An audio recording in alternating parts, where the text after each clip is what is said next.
भारताचे एक सार्वभौम समाजवादी धर्मनिरपेक्ष लोकशाही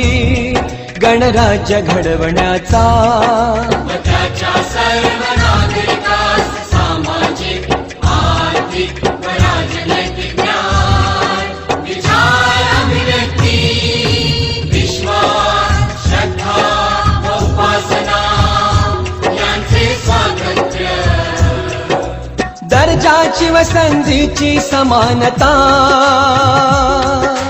निश्चितपणे प्राप्त करून देण्याचा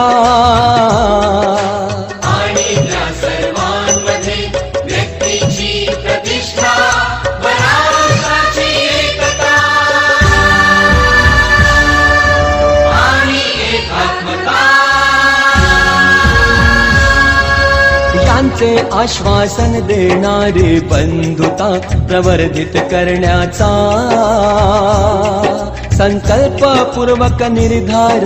करून